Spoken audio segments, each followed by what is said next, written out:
The following is a Hoop Ball presentation.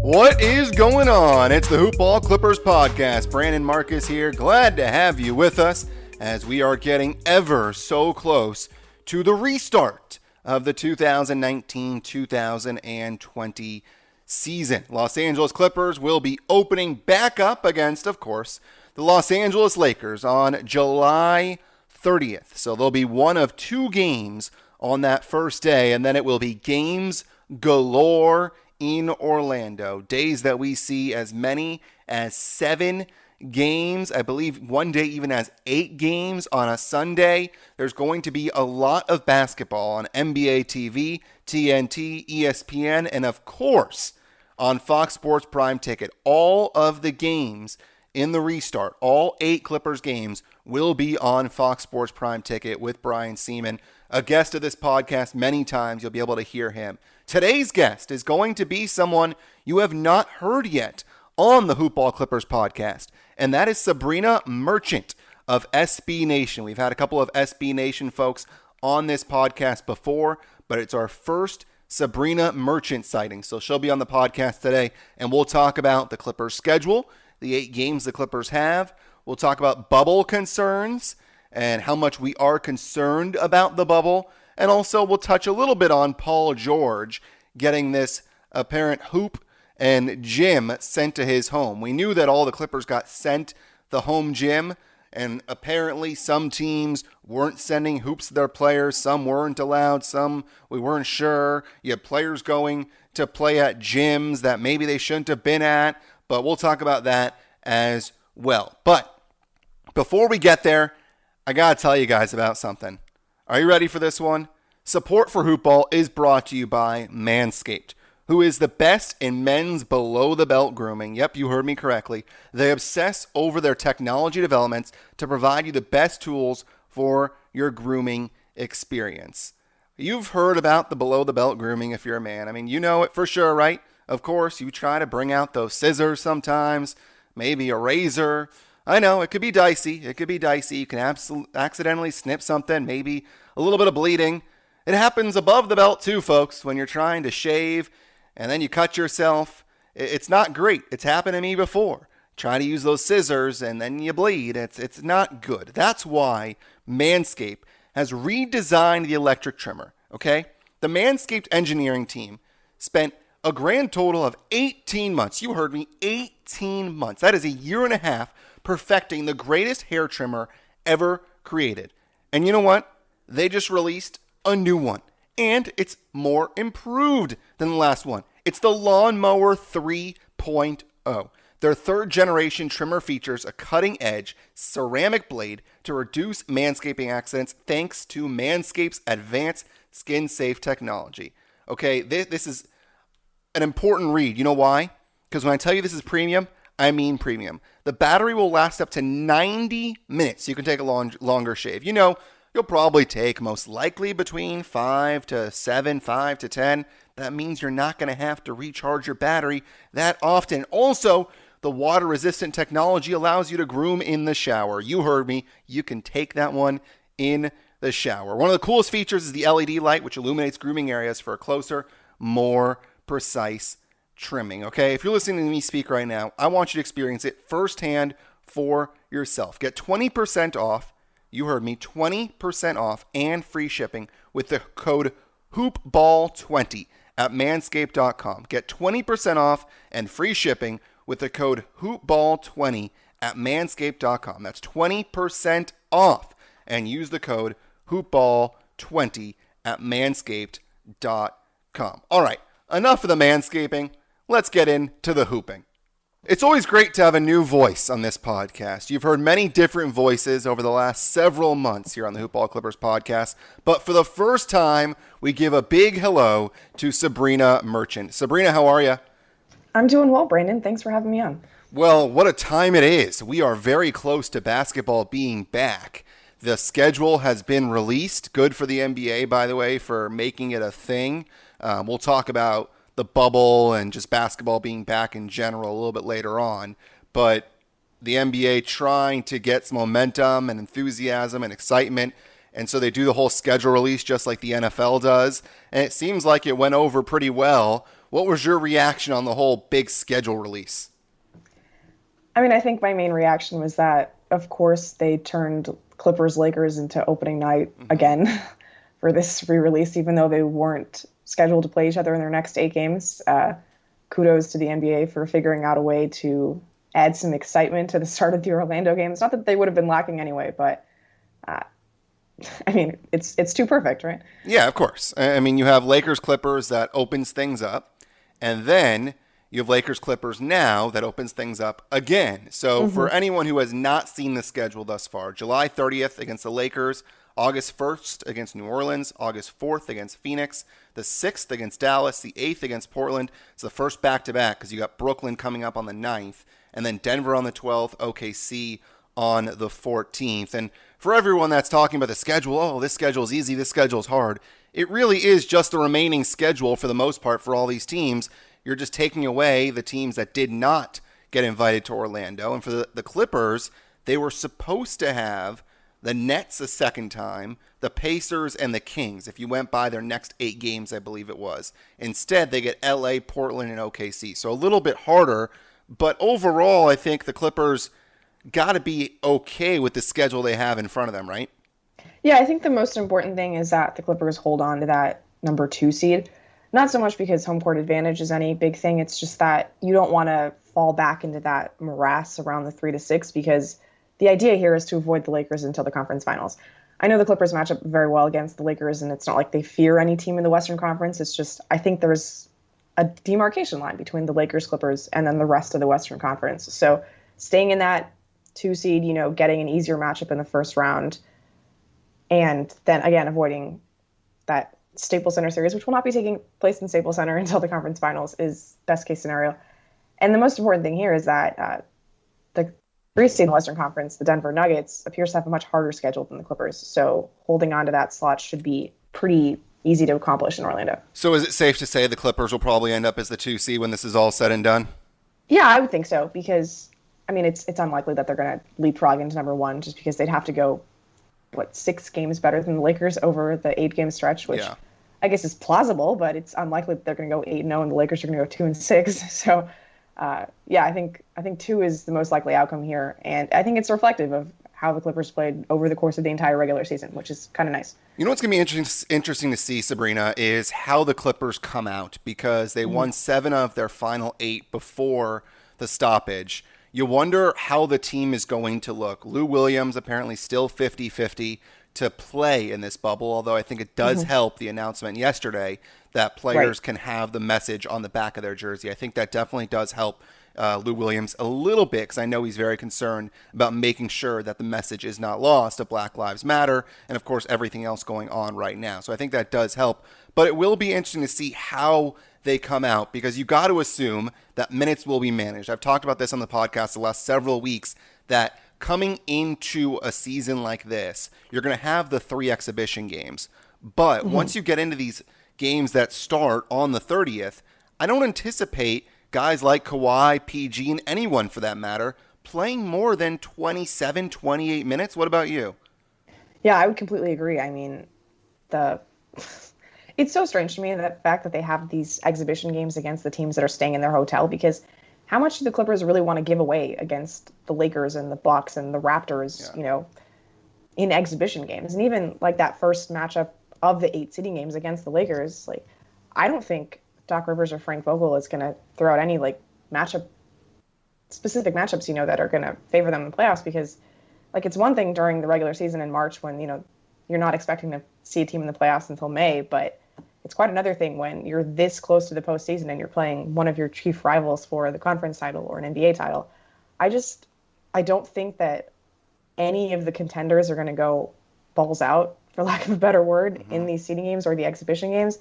So it only makes sense to just deepen the rotation as much as possible. And that really works for the Clippers because they have, 11 players who deserve rotation minutes. It's not like they're severely diminishing their quality by going deeper into their bench.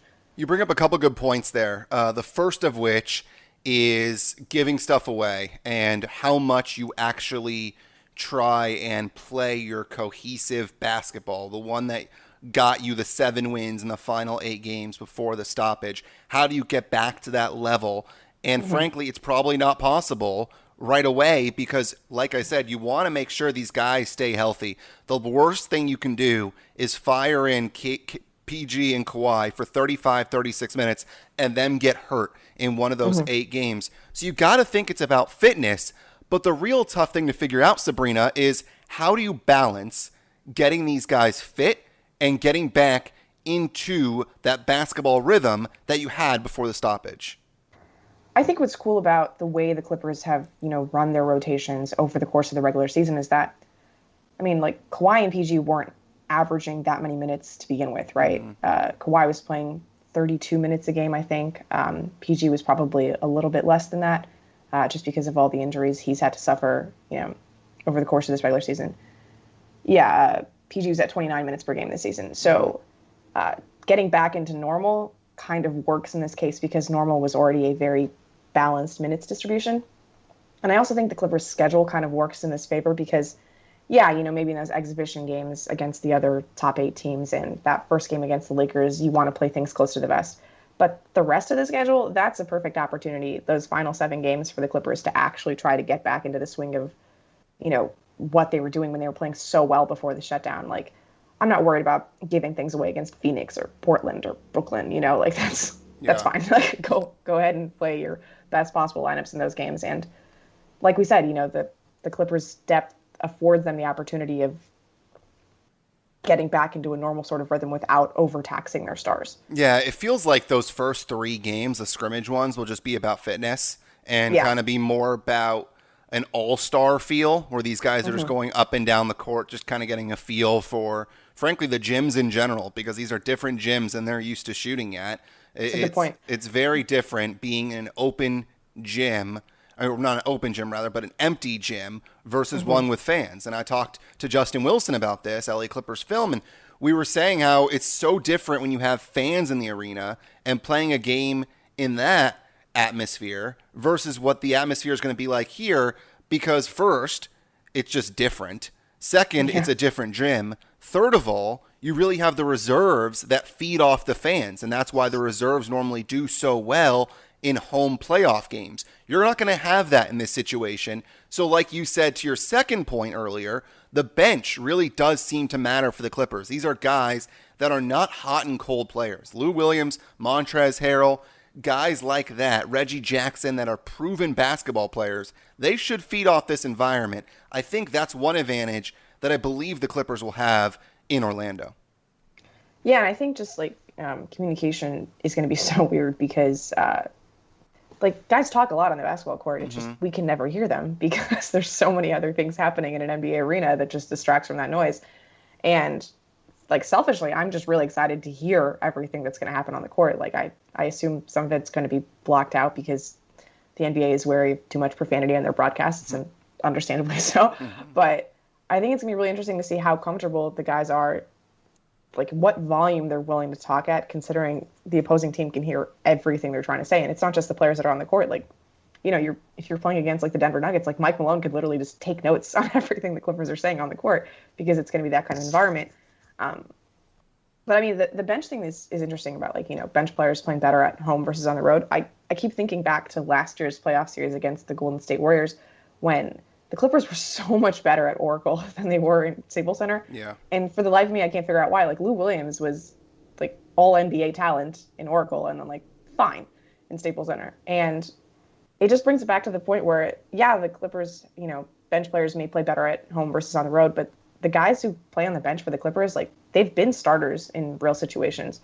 And, Lou Williams and Montrezl Harrell are not normal bench players, right? They're perennial candidates for Sixth Man of the Year. They're the cream of the crop. And Reggie Jackson has been deep in the postseason before with Oklahoma City Thunder. And, I think JaMychal Green has postseason experience with Memphis and with San Antonio.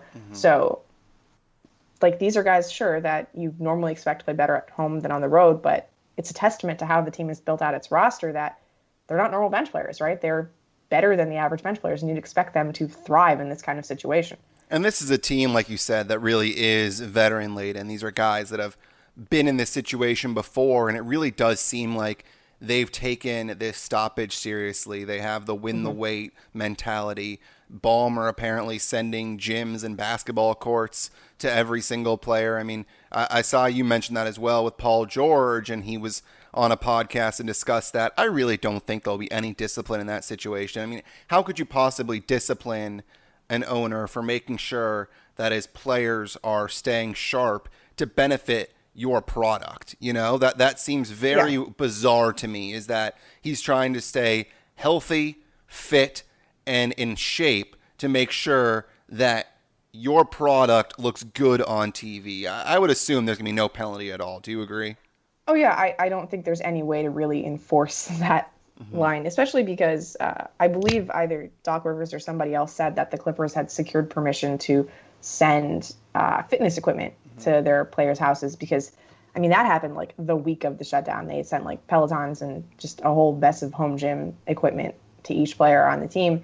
And I think in collective bargaining agreement, it says you're not allowed to send anything beyond or you're not supposed to send anything to players that would theoretically be a violation of like their salary agreement, because then you could, sign a player to a lower number and then just give them a bunch of goodies and have that compensate, So I'm sure the Clippers aren't doing anything untoward. And even if they were, like you said, it's so minuscule, right? Like the fact that they sent a basketball hoop, which is worth like a few $100 to each player. Yeah. It struck me because I've read all of these stories about how, players have found it so weird during the shutdown to not have basketball hoops. Like they literally just can't shoot. And for some of them, it's the first time in their lives when they've ever been subject to this kind of situation. And to hear Paul George say, oh, no, we have hoops. Like, oh, okay, that's kind of cool. Like that seems to put the Clippers a little bit ahead of the 8-ball in terms of the other teams that are in the situation. And frankly, a lot of these players aren't actually listening to some of the rules that are being put forth. I mean, you have rumors of the Lakers gathering in some mansion and the whole team playing there. And then also JJ Redick even mentioned on his podcast that he's going to one of 3 different gyms and putting up shots, and that it just depends on the day. And he actually went and saw somebody when he was going to play basketball. He entered the gym, and apparently there was a kid that wanted to take a picture with him. And because it was obviously the situation that he's in, where probably a bad idea to be sharing that on social media, he told the kid, like, hey, can't do that now, but when this is all over, like, I'll do a private shooting session or something with you. So, and then he went on his merry way to obviously continue playing. So you have these guys that are clearly circumventing the rules here and making sure that they're able to get shots up, whether it's going to be at some park that may have a hoop up, or it's some gym, or they're gathering at some rich person's mansion and playing in what is apparently like a Staples Center size court. So I really think that most of these players should be okay when we start basketball up in Orlando.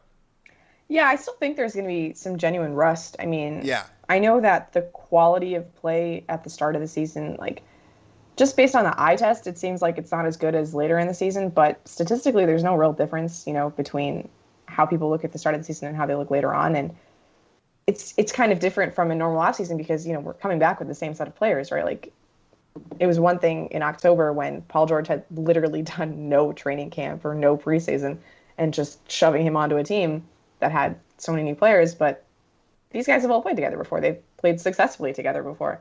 And I imagine we're going to have a quicker, return to normalcy than you might expect for this long of a layoff. I've asked this question to a couple of different guests over the last few weeks. I'm curious to get your take as well. PG and Kawhi, this long layoff, is it good for them or bad for them? I think it's definitely good because they've been dealing with long-term injuries. Like Paul George said that he literally stopped doing shoulder rehab 3 weeks ago, which is insane to me that it's been a year since his surgeries, I should say. And he's just now at the point where he can focus solely on basketball activities and not rehabilitating. So it has to be a plus because like we said, like Kawhi can't play back-to-backs, or he couldn't play back-to-backs before. Like there was a certain level of fitness that just they had not achieved. And we don't have to worry about that anymore. We can just worry about them focusing on basketball and getting this Clippers team to, where it wants to be. Yeah, I'd be surprised if Kawhi plays in that game on the 9th against Brooklyn. Oh Although, yeah, I mean it's Brooklyn. yeah, it's Brooklyn, and also, I mean, it just makes sense to give him those couple days off before what could be a pretty big game against Denver hmm right afterwards. And that the 8-8 August 8th, that start at 10 a.m. Pacific time against Portland, that is going to be very odd. I do not So think weird. the Clippers have played at 10 a.m. Pacific time in a long, long time. The only other time that I think I can remember, and it may have been 11 a.m., is a game probably on Super Bowl Sunday, where they were at Boston, where I saw a game that early on. You don't see it very often. I'll be curious to see how that really affects teams. Do you think it'll play a big role, or do you think they'll be there long enough where it won't matter? Well, like you said, it's in Orlando, so it is a 1 o'clock game, which is a more Right. reasonable start time. It's gonna be weird for us. I don't remember them ever starting at 10 a.m. Like even just covering a game remotely that early. And it's also strange that it's against Portland, which is another team that's used to this Yep. schedule. But I guess that's a month in to when they'd be at Disney World because training camps start like July 9th to 11th. So they should be there long enough where it's not going to be an issue. I mean, I don't envy the schedule makers for having to put everybody into two gyms, right? Yeah. What is it? 88 games that they have to schedule within these 2 weeks. It's some things are going to be weird, and like the fact that there's a 10 a.m. game on the front end of the back-to-back is kind of beneficial, right? Because then the second game is more than 30 hours away from that. So it's going to be weird, but it's weird for everybody. So I don't think it's advantageous one way or the other. Yeah, I'm glad they did that. The 10 a.m. start when they have the back-to-back, because then actually I think they're either the last game or the second to last game the following day. So it makes a lot of sense. There's one thing that I brought up earlier, and we didn't really touch on it much, and that's Lou Williams. So apparently he's 50-50 to play. My gut says he's going to play. I just don't see how you get to this situation if you're Lou Williams and you are this close to an NBA title. And I understand there are other things that are way more important than an NBA title. But it seems like these guys really work their entire careers to get to this point. And I think it would be a shame for him not to be a part of this team that he has been a huge part of the last several years. What does your gut say about him playing or not playing in Orlando? It's so I can't pretend to have any sort of insight on what Lou Williams is thinking here. I mean, I guess the positive here is that he doesn't seem to be worried about the health concerns playing in Orlando, which I mean I would be, but the fact that the NBA and the Players Association every time they speak publicly, they make a particular point to emphasize the fact that the point of restarting the season is to create a platform to discuss the societal issues that have, taken over the country over the last month.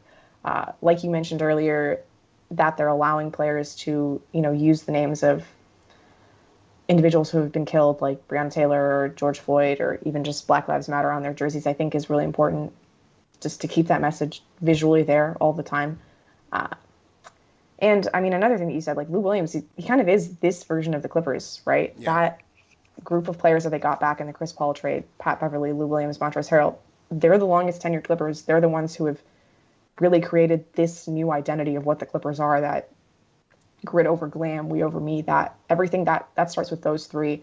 And it would just feel so strange to have the Clippers without Lou Williams, like for an extended stretch of time, because I mean, he is them, right? Like he is this identity. He's the sixth man. He's I'm not making a lot of sense here, but like he's the one I associate with the Clippers the most. I know like Kawhi and PG are obviously their best players, but Right. those three guys are their identity, their heart and soul. I think he's going to play just because like, I mean, I keep thinking back to when I was watching Blackballed earlier this summer, and the Clippers had an opportunity to boycott that game because of Donald Sterling, and they chose to play because, basketball is a big part of their lives too, right? Like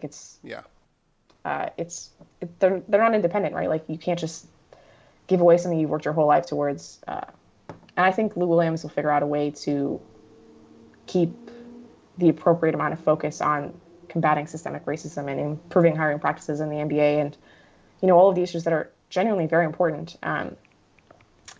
Because I just think it'd be so weird not to see him there.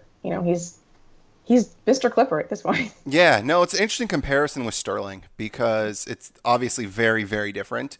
Hmm. At the same time, Donald Sterling was canned as owner of the Clippers because he was a racist. And Hmm. we are in a time now where racism is at the forefront. And so it really is a situation where you could have easily not played if you were the Clippers. And it did get to that point where they almost did not play that game, but they thought it'd be better to play and they could wear the shirts like they did and draw attention that way. And I think it makes a lot of sense when you see a guy like LeBron James and how adamant he is to playing because, frankly, he doesn't need the money that these games are going to give him. No, he does not. I mean, he doesn't really need the title. He has a couple titles, and sure, it would help his legacy if he wins another, and I'm sure he'd like to win one as a Laker, but he doesn't need these games. But he thinks that this is a platform where he can advance the message, and if he is going to go out and be as adamant as he is, I think that would mean that Lou Williams would come along. We'll obviously see. I would not blame him for his decision either way. It would Right. hurt as a Clippers fan to see him not on the court when the Clippers are there on July 30th against the Lakers. The Clippers do have Reggie Jackson, and it really was great seeing Lou Williams off the ball when Reggie became more accustomed to the way the Clippers play. It allowed Lou to be off the ball himself and go and just be the Lou that we know, as opposed to being the ball handler in the second unit and doing too much and being gassed and not being the guy that the Clippers want to see on the court. So I really don't blame him either way, but I'd like to see him on the court, of course. Yeah, exactly. I mean, I don't think there's a wrong way to approach this decision, right? Like I've been tracking the WNBA and like literally there's a pair of sisters on the Sparks who came to opposite conclusions where one of them is going to play and the other one has decided that it's just not the right situation in terms of everything that's going on societally. And like, I 100% support Lou Williams if he came to that decision. I just, the rest of the Clippers seem to be of the opinion that their platform is best suited, like the platform that the NBA provides can magnify their voices in a way that just wouldn't be possible if they were sitting out. So my instinct is that he's going to play, but, it could work in either direction. You mentioned Ogumake. Curious on that one. I want to touch on that really quickly. Why is it that one is playing and one isn't? Have they come out and said why one is, one isn't? Because you would think they'd be on the same page. Yeah, I mean, so Nneka Ogumake is the president of the WNBA Players Association. So you'd have to assume that if the players and the league came to an agreement to have a season, that the president of the PA would decide to play. Mm-hmm. And that is the case. She is going to be playing for the Sparks this summer. But Chiney Ogumake, she is a little more public-facing than Nneka has been. She's an analyst on ESPN. She has spoken quite passionately and, really impressively about the issues of systemic racism and promoting the, Black women, because such a big deal has been made about George Floyd. She wants to make sure that people still remember the Black women who have suffered in this movement. So she has come to the decision that she doesn't want to play. She also cited her health as part of that because she's suffered 2 season-ending injuries in the course of her WNBA career. And I guess, people are worried about the long layoff leading into this season. That doesn't seem to me like as big of an issue for WNBA players because they play such weird calendars anyway. Mm-hmm. But for someone who's, had like a microfracture knee surgery and suffered a torn Achilles, any sort of change to the normal schedule would be concerning, I guess, because you can't risk your body like that. Yeah, that makes sense. That makes a lot of sense. And there's obviously the health of these players in this long layoff for the NBA. And there's obviously the health with the coronavirus. And mm-hmm. I want to give my take quickly on the bubble. And then I'm curious to see if you agree or disagree with me. The mm-hmm. bubble obviously is a very risky thing that they're doing. They're basically saying that we're going to go ahead and play sports. And right now in this situation, I don't know what else you could do besides sit at home and just hope that it goes away, which it's not going to, obviously, without a vaccine. And so with this bubble, we just saw that 16 players tested positive in the most recent round of testing. Let's keep in mind that I think there were about 300 tests conducted. The Premier League, I believe, had, I want to say, I don't know the number correctly. I want to say it was either 1,000 or 10,000 tests. Obviously a big difference before they got to that number of 16 positive. So what I'm getting at is that these guys are out and about, they're at home, and they're clearly going somewhere.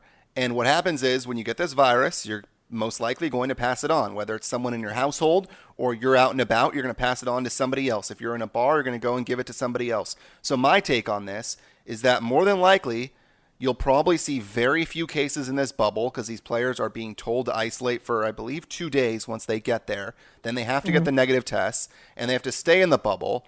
And you are keeping a large population safer because these guys are away from them. And the way I'm saying that is because it's not going to be carried on step by step by step and continuing to be passed on. If you get where I'm getting to, it's that you have these 16 guys that are isolated, or rather the 16 tests. These players are isolated in the bubble where they can't give it to anybody else in their communities.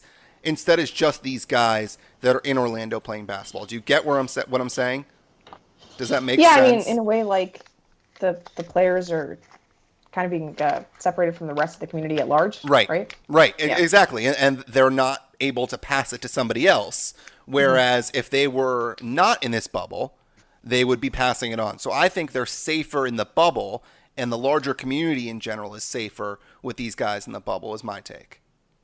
Yeah, I mean, I think that's like the message that Adam Silver tried to, give out last week when he talked to the media about, like, he thinks the players are going to be safer in the bubble just compared to how they've been living their lives, over the last 3 months. And I think there's some validity to that. The thing that just keeps getting back to me is that they will have contact with all of the Disney cast members. And yeah, maybe it's not like it's going to be socially distanced contact and they're going to be, coming in to clean their rooms when the players are not present, all of those sorts of things. Florida is just, not handled the virus well at all. Right. As the cases continue to rise in that state and in Orange County, where the Walt Disney World Park is, I just worry about that, outside contact, because the idea of a bubble makes perfect sense to me, that you would take all these players, make sure they were healthy before coming to Orlando, and then separate them from the outside world. Like that's the way you have to do it. And I think the protocols make a lot of sense. It's just, there are these punctures with the Disney employees that keep coming in, and, they said that they were going to try to increase testing for those employees when previously it was said that they weren't going to be tested, just temperature screened. So I think it's about as safe as they could hope for. I mean, obviously it's going to be restrictive on the players and just in terms of their movements. Like they legitimately can't go anywhere for 3 months, or 2 months, even if they are, being provided with just a fantastic set of amenities. But I think the NBA has done a good job of creating as secure and safe of a system as possible. But, all it takes is just like one person to screw it up.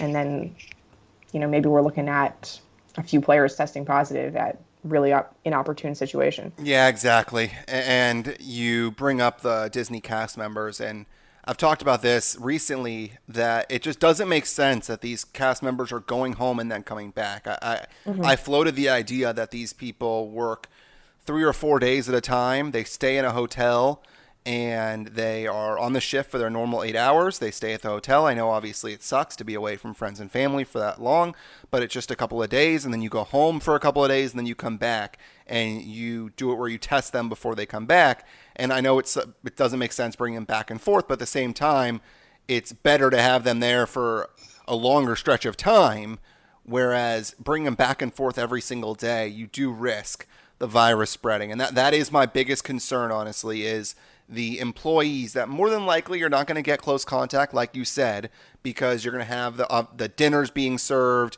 and I'm sure they'll make sure that all the trays are sanitized. And so they're going to do whatever they can to make sure it's safe. But I think that is the biggest concern. And then you have the families that come in after round one, and you wonder if that will be an issue. So I guess I'm a little too optimistic. I really do think the bubble will work. Overall, do you think the bubble works? Do you think we actually get this full season in? Yeah, I've been talking about this a lot actually on my own podcast too, but I think it's going to work. I think it's going to be something we look back on and like as just a very weird moment in history, and just like what a strange way it was that we had to crown the 2020 champion. But I think the players take this very seriously. I don't think anyone is going to want to be that guy that spurs it up for the rest of, the league. And of course we have that snitch hotline to protect against that. But yeah, my gut says if they get to Orlando, it's going to work. But there's also part of me that says it's just going to get out of control before they can even get there, and they're going to scrap the whole thing. Yeah, that's definitely a possibility. I mean, obviously Florida is, for everyone that's not following Florida, I think it was yesterday they reported about 9,500 cases, which is a lot. I mean, you could say, okay, well, look at the hospitalizations and all that kind of stuff. But nonetheless, the amount of people that now have it and tested positive means a greater chance for it to go to these NBA players, which means a greater chance for them to pass it on to their coaches and then after round one, their families. So it does become a dicey situation. But Right, and we don't even know the long-term effects of this virus yet. Like, exactly. Rudy Gobert was saying that he doesn't even have his sense of smell back, or was it taste? One or the other. It was smell. But I was just reading that today as well, that he Yeah. can smell from close range, but not from further away. Right, and we know that he tested positive over 3 months ago. So even if these guys are in peak health and physical performance, there's still lingering effects, and that's a legitimately scary thought. Yeah, I don't know what else it's so weird, Sabrina, like what is the alternative? Because the way we're going right now, I don't think it's safe to say there's going to be a season next year, because it's much easier to play 8 games in a bubble and do the playoffs versus an 82 game season where you're going back and forth to teams' arenas. And I don't think you can play 82 games in a bubble. That's just not going to happen. Absolutely. So I just think it's easier to get this season done with and then worry about next season. I just don't think you can say, all right, let's scrap this season. And then possibly, if there's no vaccine, they're optimistic, obviously, that'll be at the end of the year. But that's the initial vaccine. Who knows what the side effects are going to be? And I don't think you're going to have people test or taking it right away if there are side effects. We can go into January, February, March, and there still might not be a season, So it just feels like they found a way to do this as safely as possible and finish this season and then kind of worry about next season when you have the opportunity. Yeah, I think that's the most important point. It's just that we have no idea what 2021 is going to look like. So if they have a chance to get this year done, and recoup some of the money that they've lost and are going to lose in the future, then they're going full steam ahead here. And at least they're taking it very, very seriously, because this is a hell of a comprehensive plan. And it's been approved by medical experts from around the country. I think everyone's very impressed with how diligent the NBA has been with its safety protocols. So I hope it works. It's just, if it were any other state, maybe I'd have more confidence, but yeah, it's where we are. Yeah, I feel you. Florida is kind of a cluster right now, but I guess we'll see what happens. Before we let you go, a little bit about you. You are now a writer at SB Nation. You have been since 2018. What was kind of your path to get where you are right now? And tell us where we can find you, your podcast, your Instagram, your Twitter handle, your writing, all that kind of stuff. But first, let's talk about your background. Absolutely. So I've always been, super into the NBA. Growing up in LA, it's sort of inevitable. And I went to Duke, and I wrote for the school paper there. But it sort of took me a while to get from that point into being a sports writer, just because writing for a newspaper is a little different of a gig than what I do now. But yeah, I started at SB Nation freelancing. I worked for a lot of other places like Dime and freelance for The Athletic and a little bit for Sports Illustrated until getting this full-time gig here. So it's been a process, but and then of course, getting my full-time job a month before the entire world shut down was strange. But yeah, here we are, and I selfishly admit that I really want there to be a season so I can have something to do, for the next few months. Yeah. But yeah, it's pretty cool, to have an opportunity to cover the Clippers and, the rest of these California teams as we embark on this truly strange and unprecedented once in a generation type of season, Have you been a Clippers fan for a while growing up in LA, or were you a Lakers fan and then started writing for the Clippers and so drifted that way? Yeah, I was a Lakers fan. Clippers are sort of always my secondary team. I was a big, Darius Miles, Lamar Odom, Quinn Richardson, that sort of group. And yep, that's my honestly, team. It was just easier to go to Clippers games from a financial perspective. So that kind of worked out. But yeah, then I got this opportunity to write for the Clippers, and it's been great. And where can we find you? I'm on Twitter at SabrinaJM, and that's just the hub for all of my work. Like everything I write or podcast about, you'll find there. Awesome. And then you are going to be writing for SB Nation, and hopefully we'll see a lot of new content over the next several weeks as we get into the season, and obviously once we continue the season. Sabrina, it's been great to have you on. Yeah, thanks so much for taking the time here. Hope you enjoyed that conversation with Sabrina Merchant. Great to chat about basketball, and now we finally have a date and games that we will see the Clippers play. July 30th is when it starts. Clippers, Lakers. I'm excited about that one. Sabrina Merchant already gave out her Twitter handle, but I'll give it one more time. It's Sabrina Sabrina JM. So it's SabrenaJM. And that's where you can find Sabrina Merchant, and she posts her stuff from SB Nation. Hope you enjoyed this podcast. Don't forget, you can always follow the Clippers at Hoopball Clips is where you see our podcast. You can follow me at BD Marcus. That's at BD Marcus. Hit me up. Tell me who you want to see on this podcast. Also, if you have a chance, please, iTunes, if you can rate and review the podcast, it would be great. Leave us that 5-star rating and also leave a review as well. It does help the podcast grow here at Hoopball. So until next time, I'm Brandon Marcus saying so long and go Clips.